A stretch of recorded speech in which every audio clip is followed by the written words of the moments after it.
오래전에요. 꽤 시간이 된 것 같아요. 극동방송에서 명절 특집으로 그 여의도 손보훈교회 조영기 목사님이 나와서 자신의 이야기를 나누는 시간이 있었어요. 사회자분 중에요, 개그맨 이용식 씨라고 아시나요? 안경 그분이 계셨어요. 여자분 앵커와 이 코미디언인 이용식 집사님이 재미있게 이야기를 서로 나누는 시간이었는데, 목사님의 사역 이야기도 하시고 또 사는 이야기도 하고 또 이런저런 이야기를 나누시는데, 이 코미디언인 이용식 집사님이 목사님께 기도를 부탁하는 거예요. 목사님이 기도하실 때 저와 우리 가족을 위해서 좀 기도해 주세요. 이렇게 중보기도 요청을 했어요. 대화 중에요. 자연스럽게 그런 내용이 나왔어요. 그런데 목사님이 그 이야기를 듣고요, 알겠습니다, 이렇게 말하실 법한데 아무런 말 없이 다른 주제로 가세요.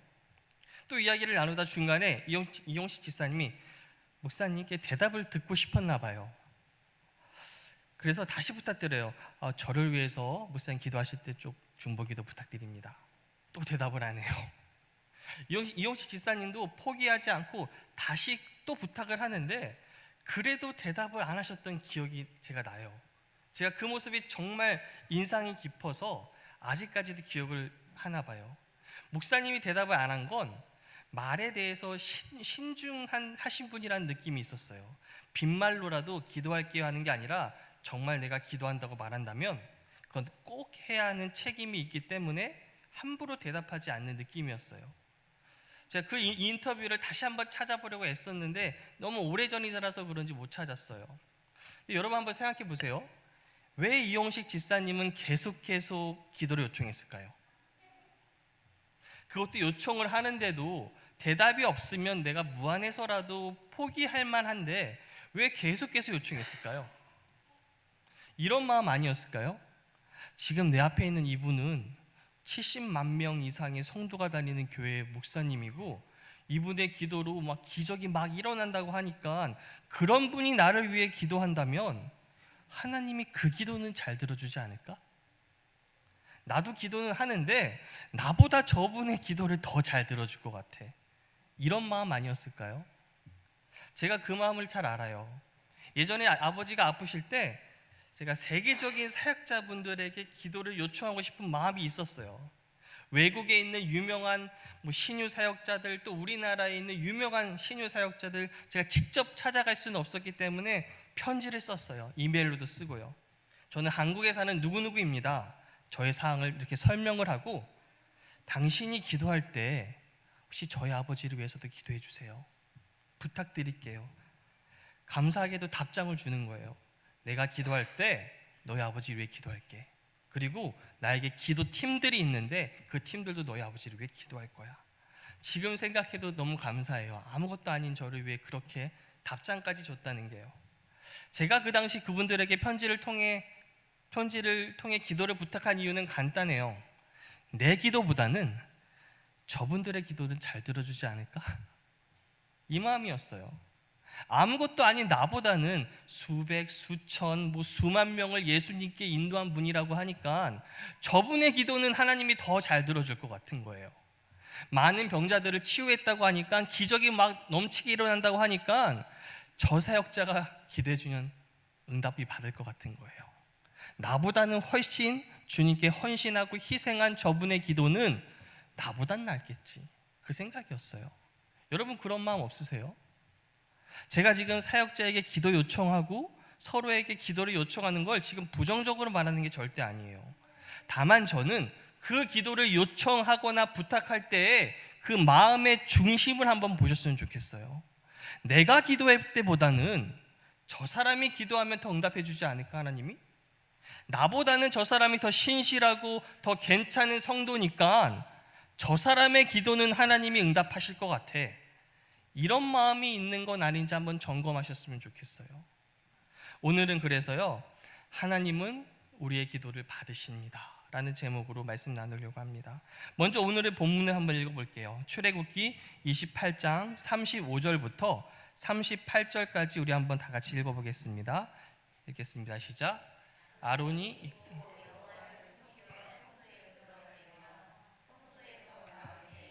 그 소리가 들릴 것이라. 그리하면 그가 죽지 아니하리라. 너는 또 순금으로 패를 만들어 도장을 새기는 법으로 그 위에 새기되 여호와께 성결이라 하고, 그 패를 청색끈으로 관 위에 매되 곧 관 전면에 있게 하라. 이 패를 아론의 이마에 두어 그가 이스라엘 자손이 거룩하게 드리는 성물과 관련된 죄책을 담당하게 하라. 그 패가 아론의 이마에 늘 있으므로 그 성물을 여호와께서 받으시게 되리라. 지금 이 구절들에서는요, 대제사장의 복장에 대해서 나와요. 그 중에서 36절에 순금으로 만든 패에 관해서 한번 오늘 나누려고 해요. 먼저 여러분, 왜 우리가 대제사장을 알아야 알죠? 지금 우리 2026년도를 살고 있어요. 수천 년도 전에 이 대제사장과 우리랑 무슨 상관이 있죠? 우리가 그래도 살펴봐야 하는 이유는요, 예수님 말씀 때문이에요. 요한복음 5장 39절에 보세요. 너희가 성경에서 영생을 얻는 줄 생각하고 성경을 연구하거니와 이 성경이 곧 내게 대하여 증언하는 것이니라. 여러분, 성경에 나오는 사건들, 인물들, 어떤 제도들, 그것이요 궁극적으로 가리키는 건 예수님이에요. 그래서 예수님이 실제로 엠마오에 가는 두 제자에게 나타나셔서 이렇게 성경을 풀어주세요. 누가복음 24장 27절 보시면, 이에 모세와 모든 선지자의 글로 시작하여 모든 성경에 쓴 바 자기에 관한 것을 자세히 설명하시니라. 자신에 관해서 자세히 설명했대요. 당시에는 신약이 없었어요. 구약을 가지고 설명하셨어요. 아브라함과 이삭의 이야기에서 성부 하나님과 성자 예수님을 말했겠죠. 또 요나의 이야기, 다윗의 이야기에서 자신을 드러내셨을 거예요. 이 성경은요, 예수님에 관한 책이에요. 대제사장의 직분도 그의 의복도 그 모든 것이 예수님의 사역과 직분과 하시는 일에 관련이 되어 있어요. 다시 말하면요, 구약시대의 대제사장 제도는 그 자체의 목적이 있는 것이 아니라 앞으로 오실 예수님이 대제사장이 되고 이런 일을 하실 거다라는 걸 미리 알려주신 거예요. 우리 히브리서 4장 14절 한번 볼게요. 그러므로 우리에게 큰 대제사장이 계시니 승천하시니 곧 하나님의 아들 예수시라. 우리가 믿는 도리를 굳게 잡을지어다. 히브리서 8장 1절이요. 지금 우리가 하는 말의 요점은 이러한 대제사장이 우리에게 있다는 것이라. 그는 하늘에서 지극히 크신 이의 보좌 우편에 앉으셨으니. 또 히브리서 10장 21절이요. 또 하나님의 집 다스리는 큰 제사장이 계심에. 이처럼 예수님이요 우리의 대제사장이라고 말해요. 그래서 대제사장을 공부하는 건 예수님을 아는 것과 같아요. 간략하게 한번 설명해 볼게요. 히브리서 5장 1절을 보면, 대제사장마다 사람 가운데서 택한 자이므로 하나님께 속한 일에 사람을 위하여 예물과 속죄하는 제사를 드리게 하나니. 제가 세 번역으로 한번 읽어드릴게요. 각 대제사장은 사람들 가운데서 뽑혀서 하나님과 관계되는 일에 임명받습니다. 그리하여 그는 사람들을 위하여 예물과 속죄의 희생제사를 드립니다. 여러분, 각 대제사장은요 사람들 가운데 뽑힌대요. 택한대요. 사람 중에서 택하고 뽑아요. 예수님은 사람 중에 인간으로 오시는 이유 중에 하나예요. 그리고 하나님과 관계되는 일에 임명을 받아 사람들을 위하여, 이 구절이 중요해요. 사람들을 위하는 게 대제사장이에요. 대제사장은 사람들을 위해서 존재하고 사람들을 대표하고 사람들을 대변해서 하나님께 나아가요. 반대로 선지자는요 하나님을 대표해요. 하나님을 대표해서 사람들에게 하나님의 메시지를 전하는 게 선지자라면, 제사장은요 사람들을 위해서 존재하고 사람들을 대표해서 하나님께 나아가요. 성경은 예수님은 우리의 대선지자라 하지 않고 우리의 대제사장이라고 해요. 예수님의 역할이 우리를 대표한대요. 예수님이 우리를 위해서 대변해서 하나님께 나아가는 거예요. 여러분, 이게 굉장히 중요해요. 그래서 구약을 보시면요 대제사장은 1년에 한 번요 하나님의 언약궤가 있는 지성소에 들어가요. 그곳에서요 이스라엘 민족의 죄를 속죄하는 제사를 드려요. 만약 그곳에서 드려지는 속죄 제사가 실패해요, 하나님이 거부해요, 그러면 그 1년간은 백성은 하나님께 거부당한다는 의미예요. 버리신다는 게 아니라 온전한 관계가 아니게 된다는 의미예요. 제사가 실패한다는 건 하나님이 제사를 거부했다는 거예요. 대제사장도 죄인이기 때문에 먼저 자신과 자신의 가족을 위해서 제사를 드리고 난 후에 백성을 위해서 제사를 드렸어요. 그런데 만일 이 대제사장이 자신을 온전히 살피지 못하고 자신을 위해 온전한 제사를 드리지 못했다고 한번 생각해 보세요. 그런 상태로 대속죄일에 대제사장직을 감당했다면 그 제사는 하나님이 거부하시겠죠. 그러면 그 해에 이스라엘은 하나님의 축복과 은총을 기대하는 게 힘들어요. 왜 이 대제사장 한 명 때문에 온 이스라엘이 같이 잘못한 것처럼 될까요? 지금 이 대제사장이 누구를 위해서 제사를 드리죠? 지금 이스라엘을 대표해서 간 거예요. 지금 개인의 자격으로 간 게 아니에요. 이스라엘을 대표해서 하나님께 나아간 거예요. 이 대제사장이 나아간 게 하나님께는 이스라엘 전체가 지금 나에게 왔구나라 같아요. 즉 운명 공동체인 거예요. 그래서 이 제사장이 거부가 되면 이스라엘 전체가 거부가 된 거예요. 이스라엘에서도 여러분 개인적으로 성실하고 선하게 살려고 노력하는 개개인들이 분명히 있겠죠. 하지만 대제사장은 지금 이스라엘로서 하나님께 나아간 것이기 때문에 그가 실패를 한다면 이스라엘 전체가 실패한 것과 마찬가지예요. 이게 바로 대제사장의 대표성이에요. 그래서 어떤 대제사장이 있느냐가 중요한 거예요. 만약 좋은 대제사장이 있어요, 그러면 이스라엘은 어떤 걸 기대하죠? 와, 저 사람 때문에 이 제사가 받아들여지겠지? 와, 내가 축복을 기대할 수 있겠다. 이게 된 거예요. 하지만 문제는 뭐예요? 사람은 누구나 다 죽어요. 그죠? 아무리 좋은 대제사장이 열심히 자신의 직분을 10년, 20년 감당해도 결국은 죽어요. 다음 승계할 이 사람 다음에 올 대제사장 후보가 엉망이라면 이스라엘에게는 문제가 생겨요. 큰일 났다 이제. 하지만 여러분, 예수님은 우리의 대제사장이라고 하세요. 예수님은 죽으시나요? 아니요. 죽지 않으세요. 죽지 않고 여전히 살아서 하나님 우편에 앉아 계세요. 지금도 우리의 대제사장이 되어주고 계세요. 그래서 여러분, 예수님이 살아계시다는 거 중요해요. 그리고 예수님이 우리의 대제사장이 되신다는 거 중요해요. 지금 우리에게는요, 죽지 않는 대제사장이 있어요. 우리에게. 우리를 대표하고 있어요. 우리를 위해서 죽지도 않고 영원히 하나님 우편에서 앉아 계세요. 여기 대제사장이 한번 그림을 볼게요. 여기 옷에는 각각 의미가 있지만 오늘은 한 가지 볼 거예요. 머리에 쓰는 저 관을 보세요. 저 관을 뭐라고 써 있나요? 여호와께 성결이라고 쓰여 있어요. 이것에 관한 구절을 출애굽기 28장 36절이에요. 너는 또 순금으로 패를 만들어 도장을 새기는 법으로 그 위에 새기되 여호와께 성결이라 하고, 38절이요.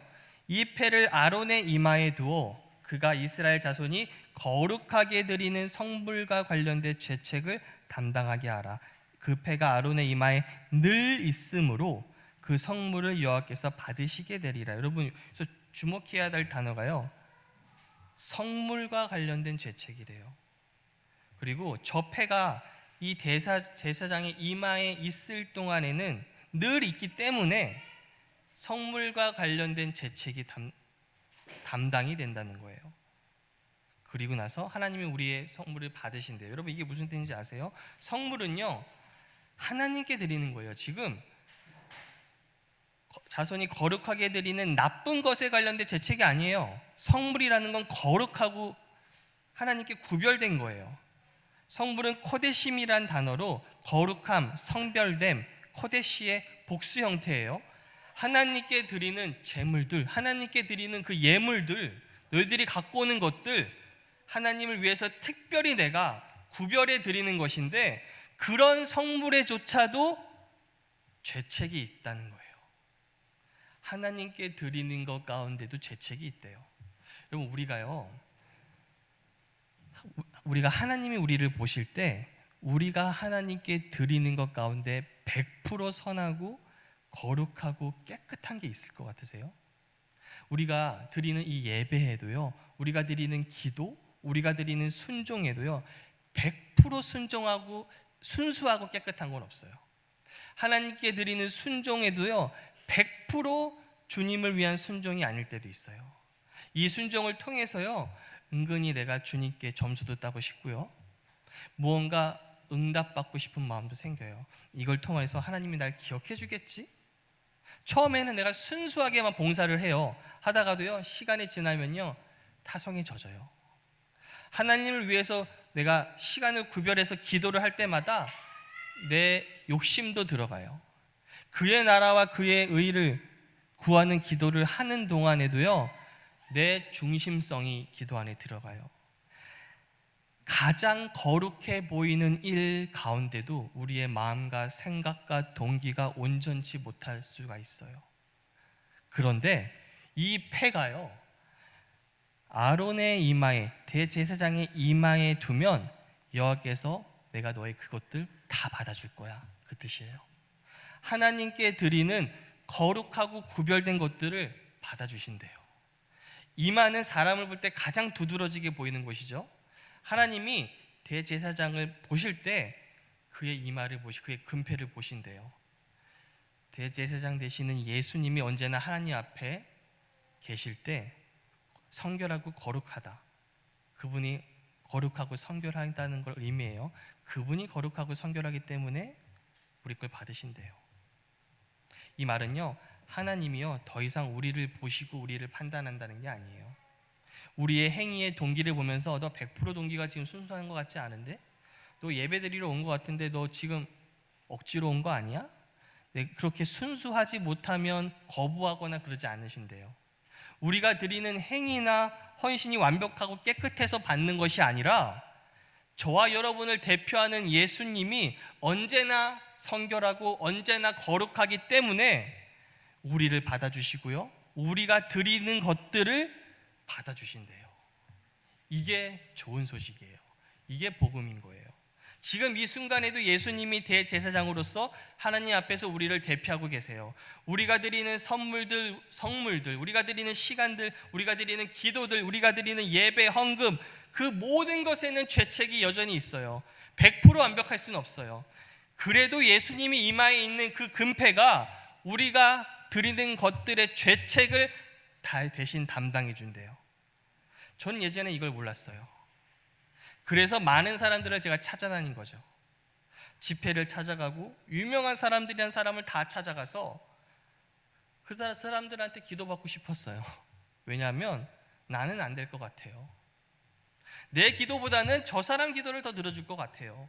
저 사람이 기도해 주면 응답받을 것 같아요. 나는 헌신도 못하고 하나님 마음에 들도록 살지 못하고 있는데 저 사람은 수백 수천 명한테 지금 전도를 하고 있대요. 내가 기도해봤자 안 될 것 같은데 저 사람 기도는 하나님이 분명히 들어줄 것 같아요. 하지만 하나님은요, 내 불완전한 기도, 내 불완전한 헌신을 받아주시는데 나 때문에 아니라 대제사장 되시는 예수님이 저 패 때문에 받아주신다는 거예요. 그러니 이걸 아시고 여러분 담대히 기도하세요. 아, 내가 잘나서가 아니었구나. 지금 하나님 앞에 저 대제사장 되시는 예수님이 죽지 않고 영원히 계시는데 저분 때문에 받아주신다는 거구나. 그럼 담대해질 수 있어요. 여러분, 두 번째로 생각해 보셨으면 하는 게 있어요. 그건요, 여러분 어떤 걸 기도하세요? 언제부턴가 성도님들이요, 기도를 할 때 영적인 기도해야 돼, 하나님 나라를 위하는 기도를 해야 돼, 거룩한 기도를 해야 한다고 생각이 많죠. 하나님의 얼굴을 구하는 기도를 해야 돼, 하나님 그분 한 분만으로 만족하는 그 기도를 내가 해야지. 맞아요, 그런 기도 해야죠. 또 그의 나라와 그의 의를 먼저 구하라고 하셨으니 먼저 그 기도를 해야 하고 성경에 적힌 하나님의 뜻이 이루어지도록 내가 기도를 해야 돼요.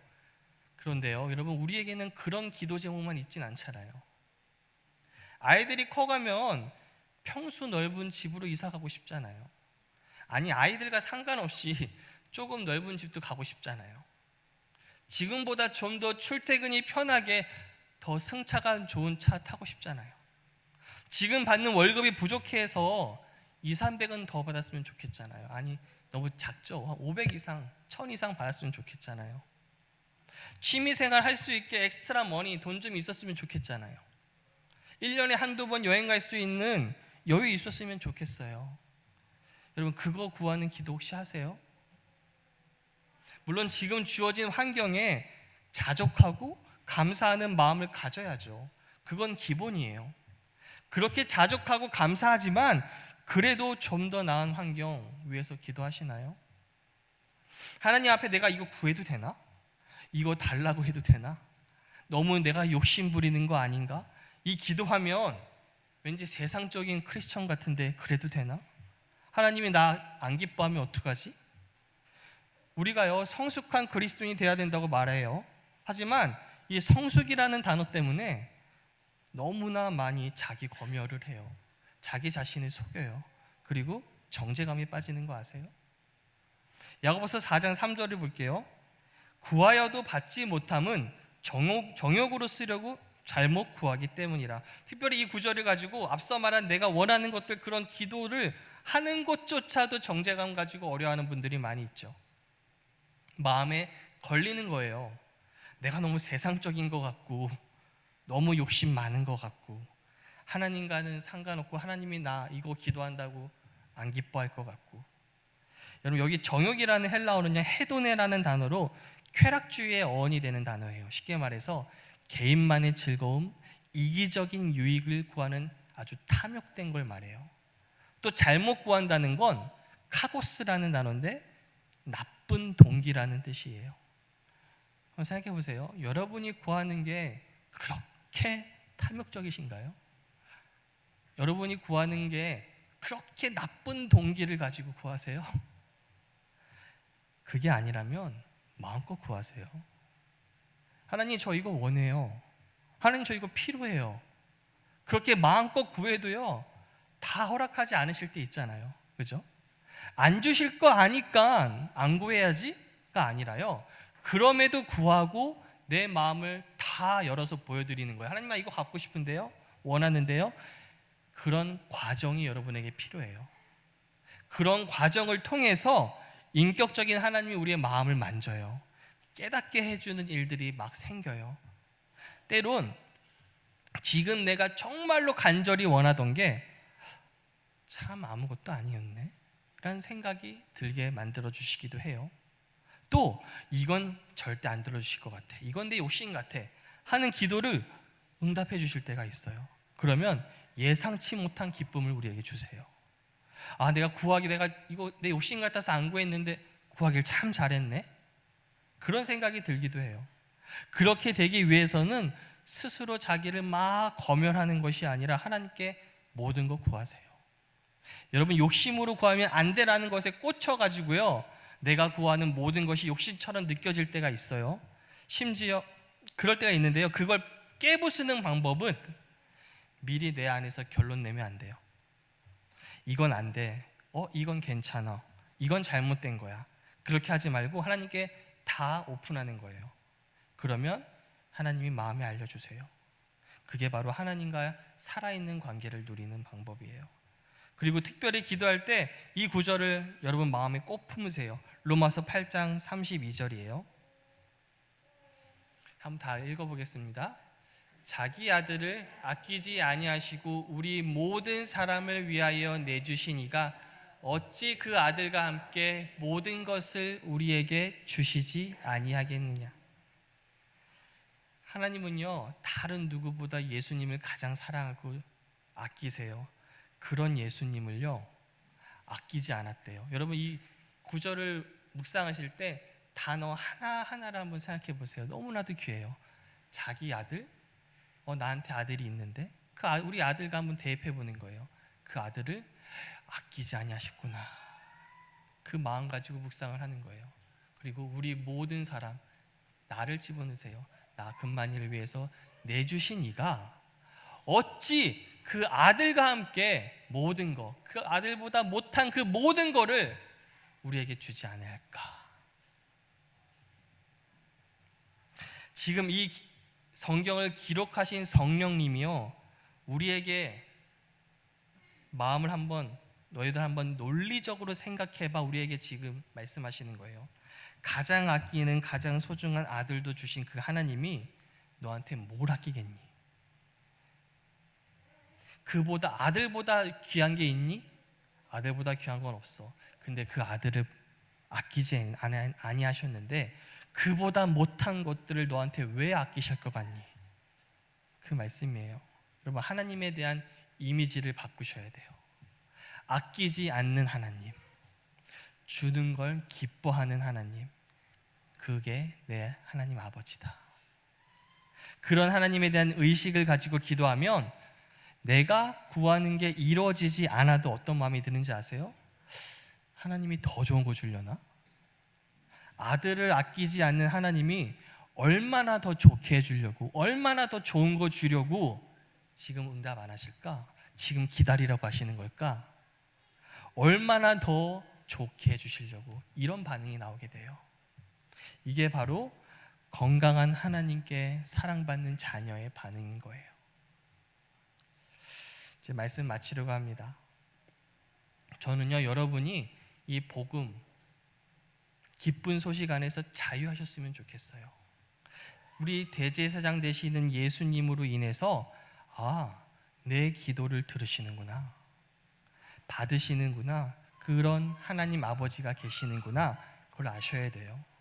내 기도가 참 이기적이 보여도, 참 욕심이 있어 보여도 예수님이 그 죄책을 담당하시기에 하나님은 여전히 내 기도 듣고 계시는구나.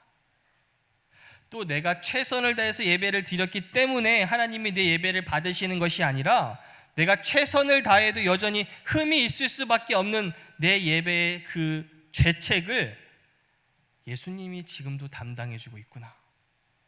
그래서 내 예배를 하나님은 받고 계시는구나. 그게 바로 히브리서 13장 15절이에요. 그러므로 우리는 예수로 말미암아 항상 찬송의 제사를 하나님께 드리자. 이는 그 이름을 증언하는 입술의 열매니라. 예수로 말미암아 우리가 하나님께 제사를 드린대요. 이게 그 의미예요. 또 기도할 때도요, 하나님의 이미지를 여러분 새롭게 바꾸세요. 아들을 아끼지 않는 그 하나님이 우리에게 어떤 것도 아끼지 않는 하나님, 참 감사하다. 그리고 그 하나님께 감사함으로 내 구할 것을 아뢰는 거예요. 미리 예단하고 미리 스스로 재단하면서 이건 안 돼, 이건 안 돼, 이건 구하면 되고 그러지 마시고 살아있는 하나님과의 그 관계 안에서 자유롭게 마음을 나누세요. 그렇게 하면 이기적이고 세상적인 그리스도인이 될 것처럼 보이지만 결코 그렇게 안 돼요. 하나님과 계속해서 마음을 나누게 되면 누구보다 하나님 마음을 알게 되고요, 누구보다 그 마음을 내가 닮아가게 돼요. 그때는 성숙한 그리스도인이 되도록 내가 이렇게 애쓰지 않아도 자연스럽게 여러분 몸에 그게 배일 거예요. 남들이 볼 때 저 사람 뭔가 다르다가 될 거예요. 세상도요, 그 가짜 거룩함 참 구별할 수 있어요. 저 사람 굉장히 뭔가 종교적인 것 같은데 가기 싫어. 근데 저 사람은 뭔가 굉장히 자유로운 것 같은데 얘기해 보면 그 마음에 하나님의 마음이 가득한 것 같아. 저 여러분이 그런 사람이 되셨으면 좋겠어요. 그게 예수님이었어요. 바리새인들 그 당시에 누구보다 거룩했어요. 근데 아무도 그들에게 가려고 하지 않아요. 근데 예수님은요, 죄인들과 밥을 먹고 죄인들과 어깨 동무하고 죄인들과 웃어요. 근데 다들 예수님께 가요. 그렇다고 예수님이 거룩하지 않았나요? 아니요. 가장 거룩한 예수님조차도 그렇게 자유롭게 하나님 마음을 알고 사셨어요. 저와 여러분이 그렇게 되기를 바랍니다. 오늘 우리 딸이 아빠 설교 일찍 끝내달라고 했는데 일찍 끝냅니다.